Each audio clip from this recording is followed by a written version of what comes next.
Hi everyone, this is Gagun Gahir and I am super excited to be a part of Humans of Telecom.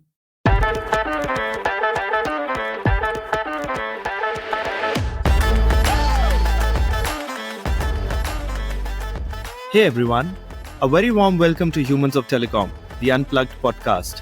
This is your host Anurag Aggarwal, Chief Revenue Officer at GMS. As most of you know by now, this podcast takes you behind the scenes of the fast-paced world of telecom and showcases the human side of some of the most well-known individuals within the space.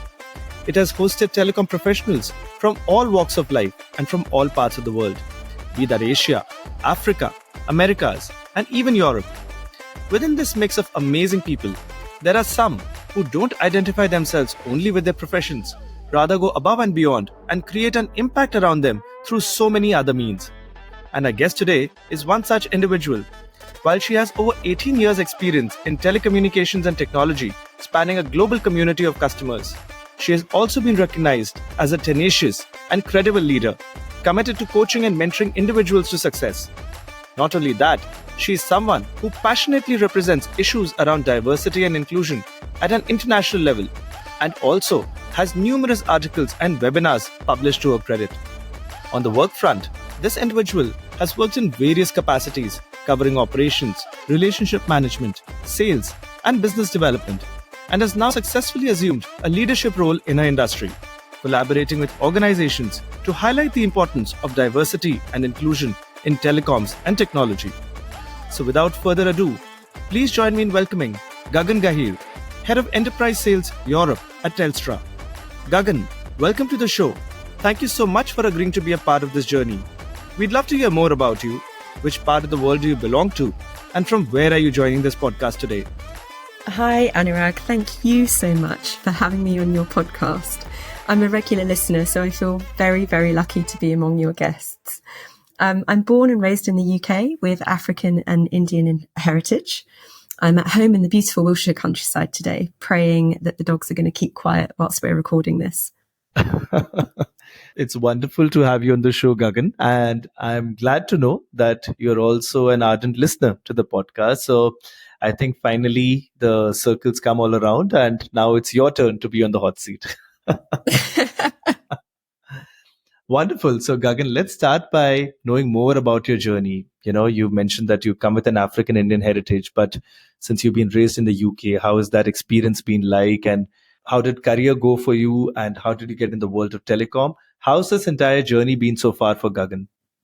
So, I think it's quite a common cocktail, actually, having a mix of African and Indian heritage. My mother is from East Africa, and my father is from Punjab, and their parents obviously went through many ups and downs because of the wars and because of the impact of the empire, and that's definitely shaped the way that I see the world. As far as telecoms is concerned, I call telecoms the club of lost souls. And I mean that as a compliment. There are so many people from so many different walks of life and they all have different interests. And somehow we've all wound up in this industry, which is part of what makes it so interesting. You'll be having a conversation with someone and suddenly they'll say, oh yeah, I've got a side hustle as an actor, or, like yourself, I've got a side hustle as a podcaster. And it's just, it's fabulous to be surrounded by people who are so multi-talented. I didn't grow up wanting to be in telecommunications or technology, actually. I read English literature on film, and a little bit of Egyptology at university. And the plan was to go on to a postgraduate degree over in the US. I wanted to be either a journalist or a lawyer. So my parents would have been very proud if I was a lawyer. Of course, it's up there with being a doctor. I was really interested in the arts, especially drama. One of my really close friends called me and told me that she'd found a great company and they were recruiting. It was the summer holidays and, we'd just sort of graduated and we were all looking to make a bit of money so we could go traveling together. So anyway, she told me about this job, which I was very lucky and I got. It was the first win-back agent in a call center. And this was in the era of carrier pre-select. The company was called Toucan. and it was powered by an organization I'd never heard of before called IDT. At the time, I had no idea who they were. They seemed big and corporate and scary, so I just focused on my job. There was a lot of confusion around the product and the services and how it was charged. Carrier pre-select was still very new, and we were dealing with a generation of people who hadn't really got used to mobile phones yet. So a change in their trusted landline was a really big thing. So I had the privilege of helping people, and it was mostly older people, decide on how their landline was going to be charged. And it became clear within a couple of weeks that we'd need to build a team. And I guess that's how my career in leadership began. I was only 21 and built a big team. I had no idea what I was doing. But there were people from all over the world who were traveling or who had decided to make London their home, either permanently or temporarily. I loved the job and the call center culture. We had young people, older people, people who wanted to make a career, people who were just passing by. It was super vibrant, super fun, and we created that atmosphere together. I'm still really good friends with a lot of people I met there. The call center was in the heart of London, right next to the Bank of England, which was really unusual as well. It was just a brilliant, beguiling place to be as a young 20-something. So anyway, I fell in love with someone who in the end turned out not to be the one, nevertheless, an experience. I met some brilliant people, decided to put the postgrad on hold. And as I said, it was a real crash course in leadership for me. I'd always naturally felt responsible when I was in a group of people, but doing the job, I made so many mistakes, and I count my lucky stars that my parents brought me up to reflect and to learn and to improve when it's clear I've messed up. So the rest is history, I guess. I moved into a commercial operations role, heading up the routing team for IDT's European retail product, and then into a sales role, and then into a sales leadership role. And incidentally, it was a female leader who took a chance on me to move into the sales role. And that was really inspiring, and it stayed with me, and I try to pay that forwards every time I can. I worked with IDT for many, many years. I've got many, many fond memories there. It wasn't easy leaving, but when I interviewed at Telstra, it was with a view to moving to Australia. I was married to an Australian at the time. And so I knew that there would be a career path that would take me closer to the core of the business. As it turns out, Telstra has outlasted that marriage. It's a wonderful place to work, so I'm very lucky. I never did go back to university, but it's still something I think about. I'll do it one day. Wonderful, Gagan. That's quite an interesting story so far. And what I especially caught on to was the first part, the Club of Lost Souls. That sounds so apt. And you're right. I think we all have our own backstories. And I was in the steel business before I got into telecom, Oh, really? And public speaking was something which has always been a passion. So I can totally imagine that I'm quite up there and a proud member of this club. Excellent. Maybe we should make t-shirts or badges or something. We should. I sometimes think of making Humans of Telecom t-shirts as well. So maybe we can actually collaborate, do a brand collaboration here together. Oh my God, let's do it. Amazing. Awesome. And Gagan, on that note, you mentioned so many things about your career and your journey. But amongst everything, if there is one moment which is extremely memorable or impactful, what would that moment be? I can't really pinpoint a single moment, but thinking about impact, I guess the biggest impact on me has been working with lots of people across fascinating countries and cultures. Especially when I was working with a great deal of intensity for new business across the Middle East and Africa. It was at a time when there was a lot of transformation and disruption in the market. And it was an absolute privilege. I can't thank all the people enough that I came into contact with and came to know for helping me understand their customs, their languages, their cultures, and what makes their businesses and their people tick. Yeah, it was an amazing time. Awesome. And what really made it so impactful for you personally while working in Africa? Even I started my career also in Africa for a short period. I was based in Kenya. And at that time, I was actually in a chemical business. So I was actually in a company called Tata Chemicals Magadi. And I was there in Kenya, and that experience of Africa always stays with me through my life. So in your case, what is it that made it so impactful for you working in Africa? I was lucky when I was really little. My parents didn't shy away from showing myself and my siblings how people who are less educated have less chances in life. We travelled a lot, and so I'd seen shanty towns. I understood that there was a life with privilege and without. But my experience hadn't prepared me for the abject poverty I encountered in places like Democratic Republic of Congo or in Nigeria. The huge difference between what they call the big vegetables and everyday people. There were people being driven around in these luxury cars, whilst others who had a career, they had jobs, but they used to spend their lunch breaks hawking goods on the street just so they could take home some actual money. And wherever you have a struggle for humanity, it's women and children and animals who come off the worst. And that's really stayed with me and driven me to fight, I guess, for a more equitable world.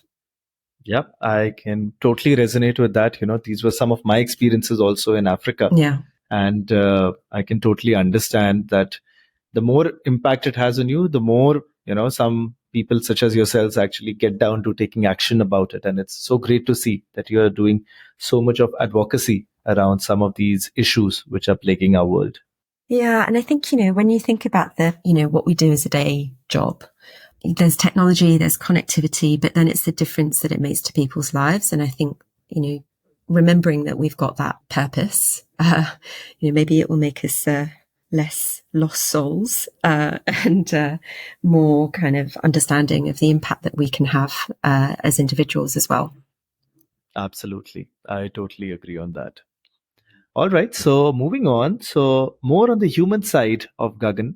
So firstly, Gagun, while you're extremely popular and so well known within the industry, if there's one thing that we all, as your industry colleagues, don't know about you, something shocking or something unheard of about Gagun, what would that one thing be?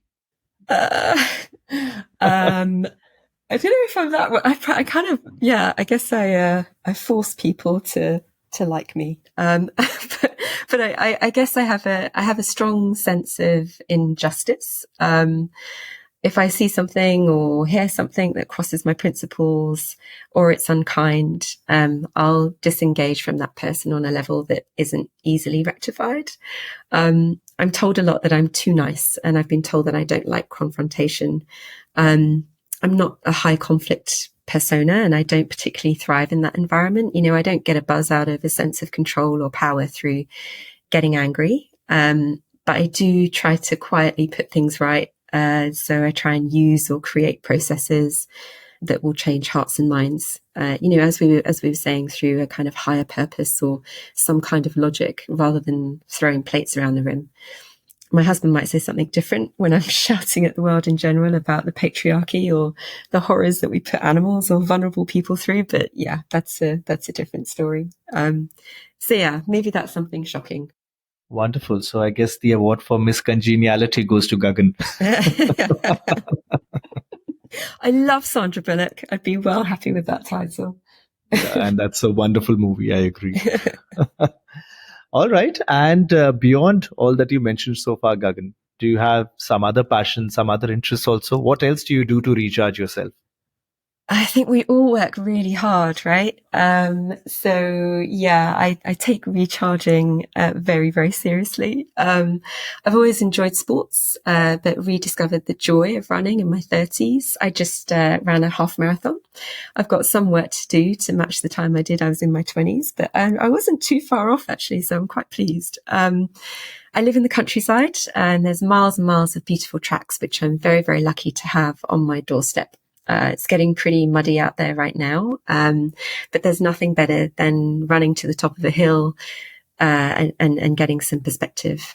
As much as I love listening to people and their stories and our customers and their needs and my team and how I can help them and music and friends and family and everything incoming at you, I really enjoy the sound of just pure nature. It's very important to me to feel close to the natural world. I don't feel well when I'm far away from it. And I love to learn more about the natural world. David Attenborough is my absolute hero. The small things we can do as individuals that will make a difference, or maybe help to offset some of our bad habits. For example, I love Formula One racing. I pretty much forced my husband to buy our diesel guzzling 4x4. But I try to do other things like buy local, buy organic, reduce air travel. I think maybe we could all do that a little bit in telecoms. We've built a wildlife garden for pollinators and little creatures as well. And I gave up eating meat several years ago. I really love animals. I've got 3 dogs and a cat. My husband said no more. Otherwise, I would have donkeys, horses, ducks, the lot. We do a lot unthinkingly that really affects nature around us. Putting down astroturf or pulling up what we think are weeds, using non-sustainable products and tipping bleach on everything. So I've tried to educate myself around the best things we can do for the natural world within our control. I listen to a lot of music. I go to see a lot of live music. My friends call me a jukebox. I sometimes wonder if I emptied all the song lyrics from my brain, I'd probably have a lot more space for more practical and useful things. I love to read. I get through a lot of books, and they have to be actual books, none of this Kindle nonsense. I think the last thing I want to do is stare at another screen after, 12 hours of it a day. I go to the theatre whenever I can, 6 or 7 times a year. I love the arts. I think it's a really important aspect of humanity that actually we might have lost a bit through the advent and advance of technology, especially the classics. And I think everyone who knows me understands I'm a massive advocate for equality. And that doesn't mean I'm a feminist. It means I'm an advocate for equality for everyone. It just so happens that women are some of the most marginalized in society. And, when you look at Black or Asian women, other than white, even more so, with history largely written by straight white men. I also work for a charity called the Encephalitis Society. My brother suffered life-changing brain damage after contracting a virus which inflamed his brain. And so I volunteer as the chair of their board of trustees to help spread awareness and hopefully build better outcomes for survivors. I was actually reading about your history and I did come across this factor. So tell us more about this experience. How has this bit of your life impacted you? I'm the youngest of 4. I've got 2 sisters and a brother, and there's a bit of an age gap between us. I'm pretty sure I was a surprise for my parents. So we used to be really close as a family, and somehow this has made life very different for all of us. We all feel responsible in different ways for not being able to help my brother recover. And he never will recover entirely. Encephalitis is very sudden when it strikes, so there's no time to adjust. The damage he has is mainly to his frontal lobes, so his logic and reasoning is massively impaired, as well as the way he exhibits emotions or processes how he sees the world. And actually, I was listening to your podcast that you had with Maria the other day, O'Brink. And she and I have discussed, and swapped stories before as well. But my brother used to be an IT manager in the City of London. He ran his own business as well. So all of that is out of reach now. Though he's alive and we're lucky he survived, he's not the brother that my sisters and I grew up with, or the son my parents brought up, or the man his wife married, or the father his sons knew. And so that's had a profound effect. It does give you perspective, and it makes you think about resilience and survival and the power of taking a step back from a terrible situation and trying to see a way through it. And when you've been through something like that an inbox of people who want connectivity is not so bad to deal with. You also find that you're capable of a lot of tolerance and patience and empathy. And so I try to see the silver lining in everything. I think one of the phrases I use the most is everything is going to be okay. There'll always be a way through. I think these are some wonderful thoughts, Gagan, and hats off to you and to your family for keeping that brave front. And especially, I'm so happy that from this entire experience, You're trying to find ways in which you can still do good for humanity and give back to humanity and to the people around. So I wish you all the very best in whatever you're doing in this initiative. And I do hope that through this podcast, the message goes across to a lot more people. Thanks, Anurag. All right. And on that note, now moving to the next section where we play two games. So the first one is that I'm going to ask 5 words. And for each of the words, would love to know the first thought that comes to your mind. So are we ready for that? Yes, let's do it. All right. So the first one is technology. A huge force that's overtaken nature. Not always for the better, but a fantastic thing. Very true. And I think today within technology, AI seems to be taking over everything. And again, not always for the better, but let's hope that nature can find its own ways of balancing it out. All right. The next one is friends. The family you get to choose. I can totally vouch for that. That's something which we all do desire. And on that note, the third one, the family you can't get to choose, family.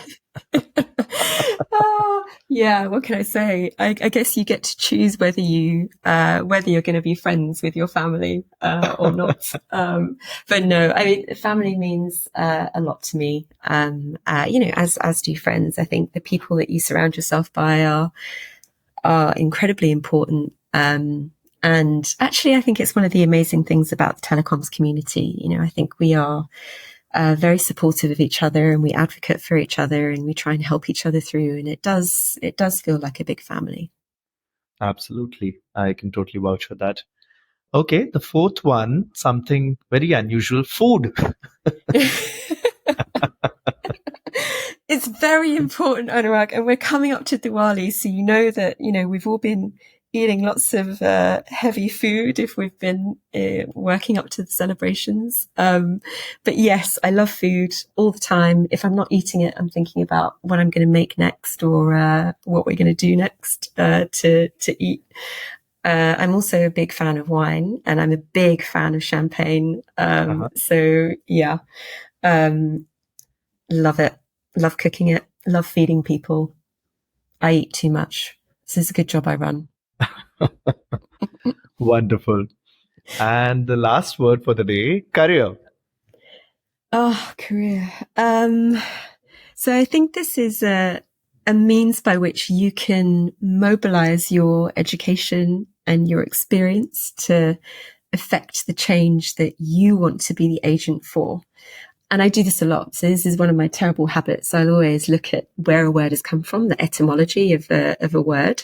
I studied Latin at school, and I'm always coming out with ridiculous quotes that annoy my friends and my team and my family. But the etymology of the word career actually comes from carus, which is Latin for a vehicle with wheels, like a chariot, for example. So metaphorically, I guess your career is the thing that takes you on a journey. And for me, journeys are about growth and realization and understanding and inspiration and, of course, getting to where you want to get to.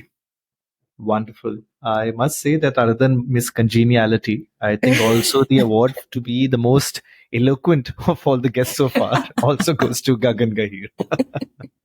Yeah, or the most talkative. I'll take that as well. No, but it's really awesome to hear your thoughts, Gagan. And now we move to our second game, and even more interesting one. So you have to tell us 3 statements, and we have to guess which one of those is a truth, which one of them is a lie. So the expectation is that 2 of them are truths, and one of them is a lie. And I'll try and guess which of the 3 is a lie. So do you have 3 such statements for us today? I do. Okay. Okay. All right. So the first statement is I always want to be on the first row, on the front row. The second statement is I once won the lottery. And the third statement is I keep a copy of the complete works of Shakespeare next to my bed at all times. Okay. So that's really interesting. So I'm going to take my chance here. And while you do come across as somebody who might want to be on the front row, but I'd like to think that maybe you are those fantastic backbenchers who love their time at the back and not the ones who really want to be in the front. So I'm going to say the first one was a lie, and I'm hoping you won a lottery. The telecom world definitely won a lottery by getting Gagan within our community. So we won a lottery, and I'm hoping that you won a lottery too. And it would be very interesting to know about your love for Shakespeare. So I'm going to presume that's a truth as well. So the first one is a lie, and the second and third one are truths. So am I right about that? I wish I'd won the lottery, but unfortunately, no. I always want to be on the front row. I love it. And I force my team to do the same as well. So you know how if there's, if someone's giving a speech at work, or if like there's someone presenting, or we've got like an executive guest in or something, and no one ever sits in the front row. So, I'm a big advocate for sitting in the front row, and I force my team to do the same thing as well. So they love me for it, I'm sure. But I didn't win the lottery, I did. So way back, I was doing my history homework, and my dad is a big fan of the lottery. He still does it every week. He'd said to me, write down some numbers, and I'll come upstairs and I'll get them from you, and I'll go and do the lottery later this evening. And I said, oh, sure, I'll do that. So I wrote these numbers down in the back of my history book, and he completely forgot to come and get them from me, and I completely forgot to shout them down to him. And so, there I was. Anyway, and so later that evening, I was still doing my homework, because obviously I'm a very studious, good girl. And they came up with the numbers. And so I thought, let me just check. And I got every single number, Anurag. So if that evening my father had come up the stairs, or I had shouted down the stairs, maybe I would have had a very, very different life. And we wouldn't be talking now, though, so that wouldn't be any fun. So yeah, I think that's as close as I've ever come to winning the lottery. And yeah, Shakespeare, he's the man. I mean, he's amazing. There's so many words and phrases that we use because of him in the English language. And, I think he's amazing. And, in a lot of, his plays and his sonnets, I find that there's a lot of perspective there. And I find that, he's got a story for everything, and he's got an emotion for everything. And, I find it very calming, and just opening that book at any page and, reading a few pages, it's, calms me right down. It's a great thing to do. I can totally get that. Actually, firstly, transport you into a different world, a different era altogether. Yeah. And I think so much of his work is still so relevant today. And, so many aspects about the human nature, which he brings out in some of his works. I think even today that core human psyche remains the same. So I can totally understand where you're coming from. Yeah. All right. That was an interesting set of 3 statements. And now moving on to the final question of this segment. If there's one thing you could change about your life, what would that be? I would have met my husband sooner. Not only because we would have had more time together. I hear about people celebrating their 50th anniversaries, and I wonder if we'll celebrate ours in good health. But also I have 2 stepsons, Tom and James, and they were teenagers when Chris and I met. And I wish I'd had the opportunity to know them when they were little. They're brilliant human beings, and we would have had a lot of fun together, and I would have made them study more. So yeah. Wonderful. That's an excellent thought. And on that note, Gagan, we come to our final section. So if someone wants to meet you, which conferences are you attending in the coming few weeks and months? And what's the best way to reach out to Gagan? So some time back, I was at Capacity Europe, which was wonderful. So great to see old friends and colleagues again. I really miss the, as we were talking about, that family feeling and camaraderie and wholesale and voice. It's a very, very special part of the business. don't have anything scheduled for the rest of the year or into 2024 just yet. But if anyone would like to catch up for a chat, I'm around for a virtual meeting or at the Telstra offices in London. And of course, the Telstra team is always represented at the major conferences. So I think they'll be at PTC in Hawaii. And if I can climb into someone's suitcase, I'll gladly do that. Wonderful, wonderful, Gagan. And I do hope that we also get to catch up at some time. And on that note, our final question, our signature question, what does being human mean to you? What sort of a human being would you want the world to remember you as? So I was thinking about this question, listening to your other podcasts. I don't have my own children, though I am a stepmother, and that makes you think, when you're someone in your 40s, perhaps especially a woman in your 40s who might have gone beyond the chance of leaving an obvious human legacy. But for me, being human means that, you're part of this huge, connected, natural world where we can use all of the incredible powers we have together to create wonderful lives for all of us. And I mean all creatures, not just humans. I think we're a global family. So how would I like to be remembered? I guess it would be nice to be remembered, but I'd rather leave a legacy of something that's done some good, even if that's just a spark of thought that continues to evolve after I'm gone. Because, all the world's a stage, and all the men and women are merely players on it. Wonderful. So we have some Shakespeare here to wrap up the entire session. I had to get a little bit in. Awesome, Gagan. I think it has been such an interesting conversation with you, Gagan. I really wish we could keep at it and continue this fun conversation. I think maybe I will have to invite you once again to talk about so many other fascinating aspects about you and your life. And I'm sure the listeners would love to have you once again. But for the time being, thank you so much. It was a very interesting conversation. And as I said earlier, I do hope our paths cross soon. Thank you. Thank you, Anurag. It's been so great being on. Thank you for having me. Thanks a lot. And as always, to our wonderful listeners here, thanks a lot for tuning into the show. We hope this episode gave you a good glimpse of the human side of Gagun Gahir, someone who has an African and an Indian origin, but has grown up in the UK and today has the best of every world within her. Someone who nearly became a millionaire, but thankfully is in Telecom now and we get a chance to interact with her. Someone who is what we would definitely term as the quintessential Miss Congeniality, and someone with whom it's always a pleasure to interact with. And finally, a fantastic human being who is doing just so many things and so many wonderful initiatives that is keeping her busy and giving us all hope that there is someone out there who's making the world a better place to live in. That for us is Gagun Gahir. So, if you enjoyed today's episode, do stay tuned in because we shall soon be releasing yet another episode and another compelling story from the telecom space. And do follow the podcast on your preferred streaming channel. On behalf of Humans of Telecom, this is your host Anurag Aggarwal signing off for now. Take care.